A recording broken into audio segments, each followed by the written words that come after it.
So hi Nation, welcome to this video. Ngayon sasagutin ko lang sa video na to about sa Qubits Cube, kung marangal nga ba yung platform na ito o hindi. So mag-focus tayo dito kung ano ba yung quantitative trading, kasi palagi itong ginagamit ng mga platform, especially sa mga trading scam. Kasi hindi natin maintindihan kung ano ba yung quantitative trading. So ipapaliwanag ko dito at aalamin natin kung ano ba yung scam na quantitative trading para mas maintindihan mo ng mabuti.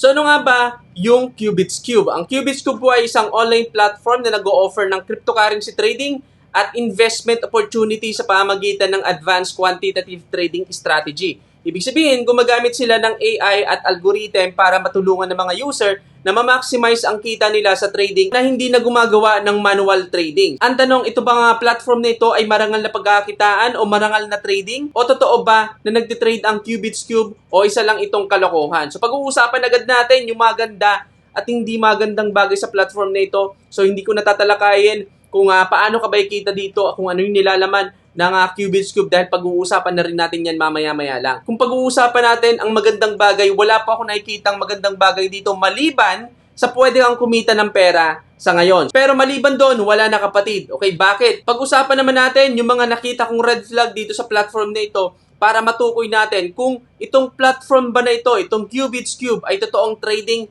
o hindi. Pero bago natin pag-usapan yan, sagutin muna natin kung ano nga ba yung quantitative trading. Okay? Kasi kung papansinin mo sa mga naglalabasan ng mga AI kuno na trading, ang ginagamit nila na term ay yung quantitative trading. No? Kapag sinabi mo kasing quantitative trading, ito po ay isang complete process kung paano mo ino-automate yung trading activity mo. Hindi lang yan, kapag sinabi mong quantitative trading, ay gumagamit ng mathematical model para sa pag-analyze ng market data. So, hindi lang po ganun kasimple yan. Isang bahagi lang po yan ng quantitative trading. So, pasimplihin natin para mas maintindihan mo ng mabuti.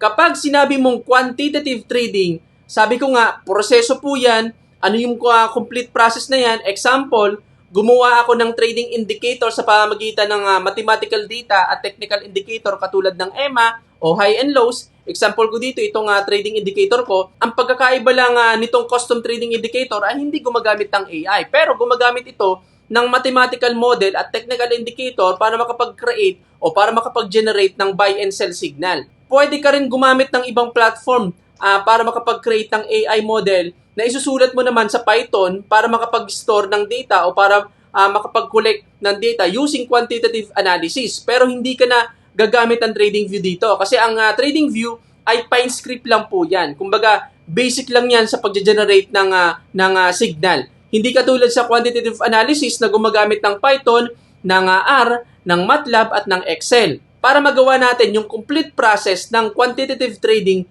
gamit itong trading indicator, kailangan mo pong makonect yan sa broker. Okay? Para makonect mo yan sa broker, kailangan mong gumamit ng webhook. Okay? Para magawa mo naman, ma-set up yung webhook sa alert setting ng TradingView, kakailangan mo po ng server kung saan ito yung magsisilbing tagabato ng trade sa broker para automatic na mag-execute.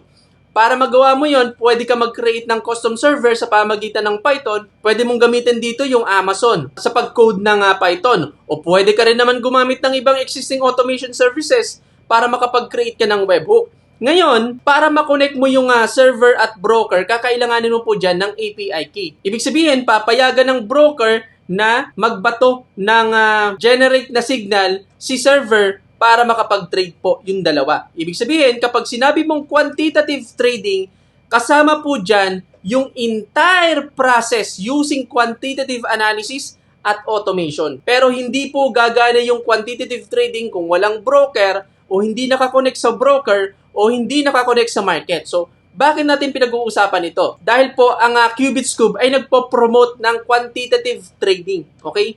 Ngayon, ano yung nakikita ko dito sa Qubits Cube, kapatid? Ang Qubits Cube po ay nakikita ko na isang fake na quantitative trading platform o fake na cryptocurrency trading platform. Paano ko nasabi? Kaya unang red flag na nakita ko dito sa Qubits Cube ay yung transparency ng kanilang trading activity. So, paano ka ba ikita dito? Sa pamamagitan ng pag-trade? Gamit yung quantitative trading strategy. Okay? So, dito, click mo lang yung cube. Then, click yung plus sign. Then, dito, pipili ka kung 4 hours, 12 hours, pero dito, ang available lang ay 12 hours. Okay? So, click natin yung all na 20. Then, dito, pipili ka ng server. So, dito, ang pipiliin natin ay server 1, sa server 1 na lang. Then, once na nakapili na ako ng server, click ko lang tong create. So ngayon, maghihintay na lang tayo ng 12 hours kasi running na siya.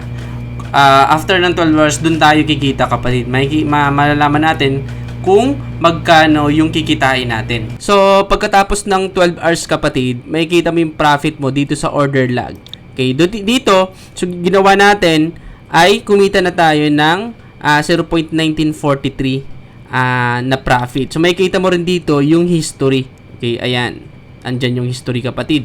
So, paano ko nasabi na ito ay fake na trading platform o fake na quantitative trading? Po ay hindi totoong trading, hindi quantitative trading, hindi AI at lalong walang trading activity na nangyayari dito sa loob ng Qubits Cube. Paano ko nasabi? Krina ko po yung code dito sa pagpili ng server. Sabi ko nga kanina, isang bahagi po ng quantitative trading ay yung pag-connect sa broker. Pero wala po ako nakitang kahit anong code o UI code na nagpapakita ng verification sa mismong server side. Ibig sabihin, wala talagang totoong server. Wala pong API logs at network requests. So, krina ko po yung code ng Qubits Cube. Kung meron ba talagang logs o meron talagang requests sa API key, wala po ako nakita. Okay? Makikita mo kasi yung API logs at network requests gamit po yung fetch. Search natin, fetch. Wala po yan. O kaya naman, yung Xuse. Hindi ko alam kung ano yung pronunciation. Basta ito, Xuse. Wala din po yan. Okay? So, kasama po yan sa JavaScript para send mo ng request at yung API logs. So, pagtingin ko naman sa server side, wala rin po yan. Okay? So, wala rin yan. Kahit dun sa pag-log ng network request, wala din po. Wala rin. Sabihin natin, import logging na lang. Sa server to kapatid So, wala po yan. So, ibig sabihin, yung nakikita mong server ay hindi talaga totoong server. Gawa-gawa lang. Isa pang dahilan kung bakit ko nasabing fake quantitative trading platform ang Qubits Cube at fake cryptocurrency trading platform dahil wala pong totoong trading na nangyayari dito. So, paano ko nasabi? So, paano ko nasabi na fake yung trading dito kapatid na hindi totoo? So, dito kapatid, makikita mo na mayroon running na trade. So, kapag nag-click ko yan, makikita mo dito yung embedded na chart ng trading view at ito nagtitrade at merong record na kumikita. Okay? So, paano natin malalaman kung totoo yan? So, ito po ay hindi tunay at yung record po ay generated lang rin. Generated lang yan. So, kinuha ko, kung titingnan mo dito, inspect ko yan, andito yung book. Ibig sabihin, dyan pumapasok yung mga trade. Diyan pumapasok yung sell, yung buy, yung sell, yung buy. Diyan pumapasok lahat. Okay? Live po yan. Kinuha ko po yan. Nandito yan. So, meron naman silang pinapakita na URL. Ayan. So, ito po yung code niyan kapatid. Ayan. Yung view source. Paano ko nasabi na fake yan? So, yan po ay render bar chart lang na nagpapakita ng buy at sell na mga bar. Para makita mo yung render kapatid, dito. So, ayan. Render lang yan kapatid. So, pinapakita dyan kapatid yung order book, yung data sa pamagitan ng horizontal bar yan. Horizontal bar yan. Ngayon, paano ko nasabi na fake? Na hindi naman na trade na nangyayari dyan. Na hindi naman live trading ito kapatid. O dahil po, meron ako nakita na data na nagpapakita. Ayan. So, ayan. Ang dami pong generated random data na ginagamit po para sa datasets. Yung datasets po na yun kapatid ay naglalaman ng mga value na nagpapakita ng buy at sell data. So yan po, kung nakikita mo yan na yung buy at sell, tawag po dyan ay data sets. Okay, nakaset lang yan. Generated random data lang yan. Makikita mo pa na yan dito, yung number ng ira-random nila from 0 to 30. Dito naman 0 to negative 20, 0 to 20, ayan. Random lang yan. Tapos meron pang interval na 1,100 milliseconds. Pakita ko sa iyo kapatid.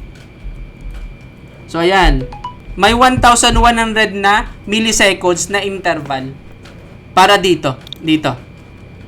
Para magpakita yung buy and sell na yan. So yan po yung dahilan kung paano ko nasabi na random generated lang yan. Walang trading na nangyayari. Uulitin ko kapatid, para makapag-connect ka, makapag-trade ka using quantitative trading, kailangan mo makonect sa totoong broker. Kapag walang totoong broker, wala po yan kapatid. Which is, dito sa Qubits Cube, wala po ako nakita na any API request o API logs o request data na papunta sa API ng kahit anong broker. Broker man nila o broker ninyo, hindi. Wala. So, ibig sabihin, visualization lamang po ito ng chart para mapakita yung buy and sell matrix. So, pero wala po yan. Random generated lang yan. Walang totoong data. So, ibig sabihin kapatid, wala pong proof ng real-time trading. Ibig sabihin, wala talagang trading na nangyayari. So, kung makikita mo dito sa mga code nito kapatid, wala pong trading na nangyayari dyan. Ang tawag po dito sa ganitong uri ng proseso ay tinatawag na simulation-based trading o internal system trading.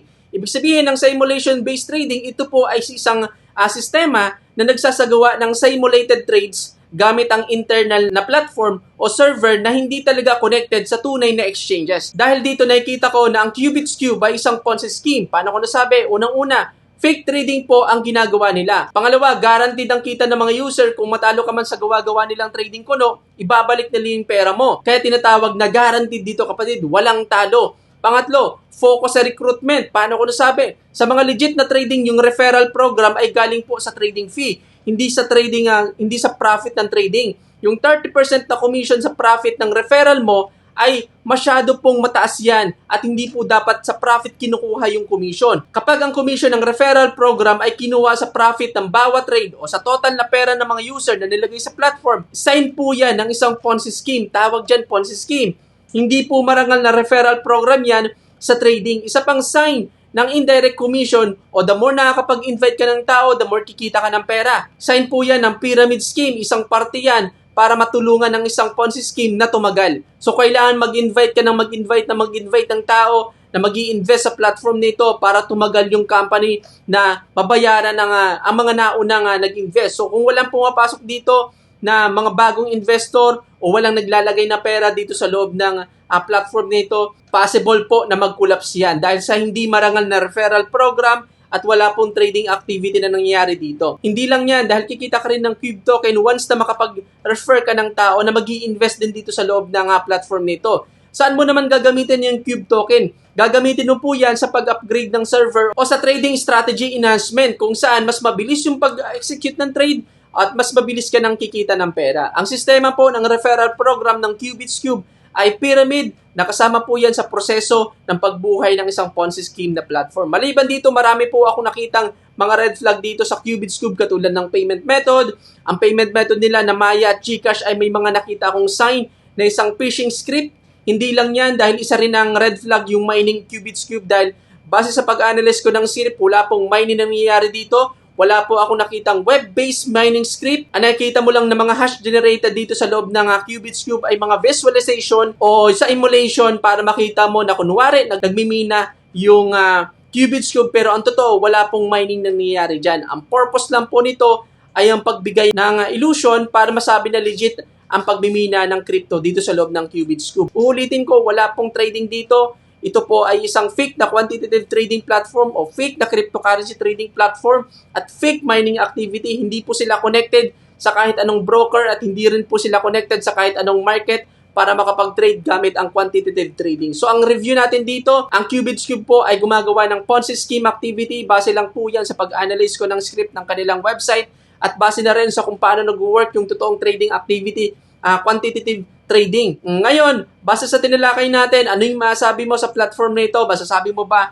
na ito ay legit? Ito ay marangal? At ito ay totoong quantitative trading platform? Comment mo sa baba ng video na to kung bakit mo nasabi at paano mo nasabi. O ikaw naman yung naniniwala na ito ay isang scam at Ponzi scheme na ang pera ng bagong user at mga bagong papasok ang pinangbabayad lang sa mga existing user ng platform na ito. So comment mo sa baba ng video na to kung paano mo nasabi at para malaman ng mga kapanood ng video na to kung ano yung opinion mo sa platform nito base sa experience mo para makatulong ka sa mga tao na makapag-decide kung papasok pa sila dito o hindi. So dito na tatapos ang topic natin ngayon. Hanggang sa muli, I'm Neil Yanto. Bye-bye!